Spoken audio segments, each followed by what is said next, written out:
이 세상 모든 질환에 대해 알아본다. 이런 질문 처음이야에 저는 모르는 게 없는 아라. 저는 세상 모든 것이 궁금한 우리예요.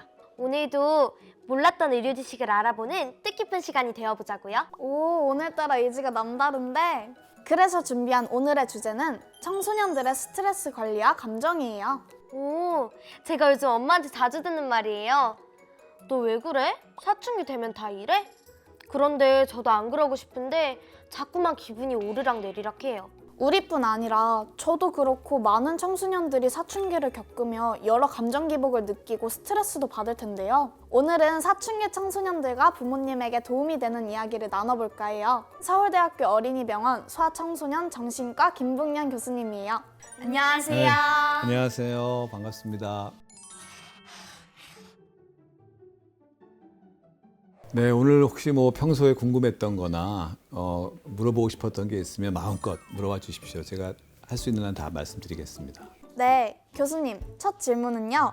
요즘 많이들 알고 계신 ADHD예요. 정확하게 잘 모르면서 주변이 어수선하거나 불안해도 나는 ADHD인가 봐 하는 친구들도 많고 괜히 걱정이 되기도 해요. 다들 왜 그럴까요?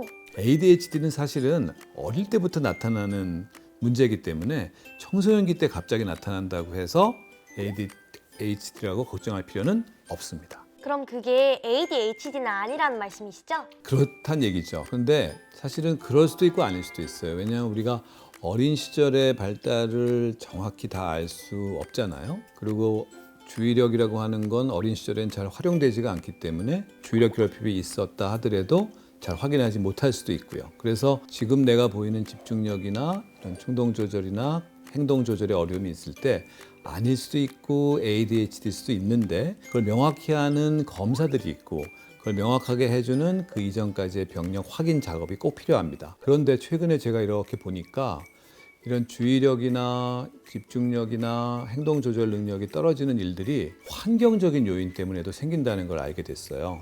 대표적인 게 2020년 초부터 우리나라를 강타했던 코로나라는 병이 있었잖아요. 그 코로나 때문에 우리 초등, 중학교 학생분들이 학교가 문을 닫고 수업을 전부 온라인으로 했단 말이에요. 근데 온라인으로 수업을 받다 보니 집중력이 오래 가지를 못하는 거예요.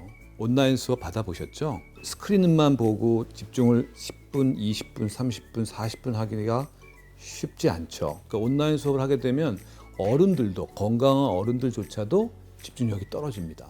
그래서 청소년들 스스로가 오해를 하는 부분들이 굉장히 많았어요. 4,200만 건의 SNS 그리고 커뮤니티에서 청소년들이 쓴 글들을 익명 처리한 데이터베이스를 가지고 코로나 이전과 코로나 후 2년 뒤를 비교한 연구가 있어요. 그랬더니 주의력의 문제를 호소하고 본인이 ADHD라고 오해하고 ADHD라는 병을 검색하는 검색 횟수가 무려 5배나 증가가 됐어요. 그러니까 그만큼 청소년 친구들의 학업 환경이 어떻게 바뀌었느냐에 따라서 온라인 세상에서는 그만큼 집중이 어려웠다는 얘기죠. 그런 경우엔 ADHD 때문이 아니겠죠.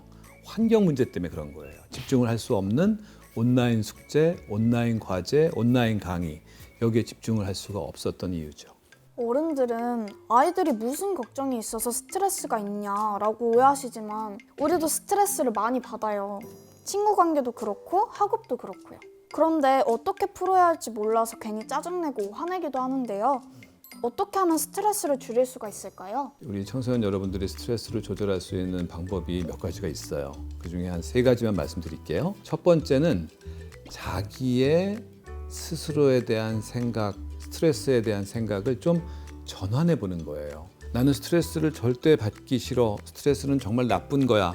이렇게 생각하지 마시고 스트레스라는 건 내가 뭔가를 잘해보고 싶을 때, 열심히 하려고 할 때 그런 마음이 있을 때 오히려 그게 더 의욕이 강해질 때 생길 수 있는 게 스트레스거든요. 왜냐하면 뭔가 아무것도 하고 있지 않을 때는 스트레스 받을 일이 없잖아요. 근데 내가 성적을 올리고 싶다, 내가 더 좋은 음악 연주자가 되고 싶다, 내가 좋은 배우가 되고 싶다 이런 욕구가 생기면 그걸 하면서 잘 될 때도 있고 안 될 때도 있으니까 스트레스 받는 거잖아요. 그러니까 스트레스를 받는다는 것 자체는 내가 성장하고 있다는 사인이에요, 사실은.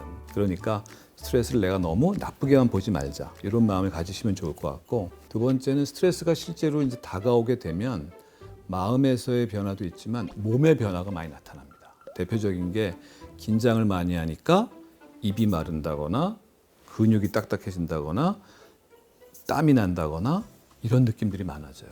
그 이유는 교감신경이라고 하는 신경계가 스트레스 호르몬과 스트레스 자극 때문에 활성화가 되는 거예요. 그 교감신경계를 낮추는 연습을 하면 여러분들이 스트레스로부터 좀 벗어날 수가 있어요. 어떤 연습이 있냐? 첫째, 복식호흡이에요. 아주 간단한 방법입니다. 천천히 숨을 코로 들이쉬면서 배를 천천히 불려보세요. 천천히 내쉬면서 배를 꺼트려 보시는 거예요. 가능하면 깊게 숨을 쉬면 더 좋아요. 어떤가요? 조금 편안해지는 느낌이 들죠? 네. 네, 그 방법이 좋은 방법 중에 하나고 언제든지 쓸 수 있고요. 두 번째는 자기 몸의 근육을 좀 긴장시켰다가 한번 팔을 이렇게 올려보고 여기다가 주먹을 한번 꽉 줘볼래요? 그리고 탁 펴보세요. 순간적으로. 자, 다시 한번 손을 꽉 쥐었다가 탁 펴보세요. 이 쥐었다가 피는 동작만으로도 몸이 이완되는 느낌을 경험할 수가 있어요. 그거를 주먹에서만 하는 게 아니라 팔에서도 할 수 있고 다리에서도 할 수 있고 배에서도 할 수 있거든요. 우리 몸의 몇 가지 근육들에서 꽉 힘을 줬다가 푸는 연습을 함으로써 이완되는 느낌을 경험해 보시는 거예요.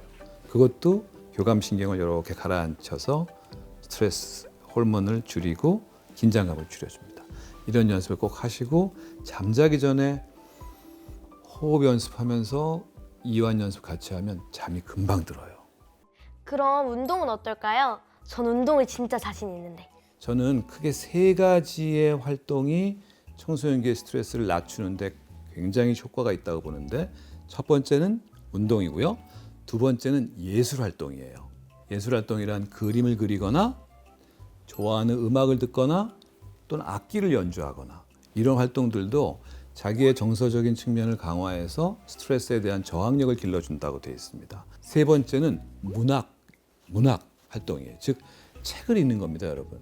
그래서 여러분들이 좋아하는 책을 읽으시면 돼요. 관심 있는 분야, 그리고 좋아하는 작가 또는 관심 있는 이야기가 써 있는 책들을 시간 날 때 30분 정도 편안한 마음으로 읽는 것 그 자체, 문학적인 경험을 몰입하는 시간이 스트레스의 강도를 확 낮춰줍니다. 마음을 바로잡기 위해 노력이 필요하다는 걸 오늘 교수님과 이야기하면서 많이 배웠어요. 맞아요. 어른들만 스트레스를 푸는 줄 알았는데 저희도 그냥 넘기면 안 되는 거였네요. 맞아요. 앞으로도 유익한 의학 정보로 찾아올게요. 다음 시간에도 기대해주세요. 안녕.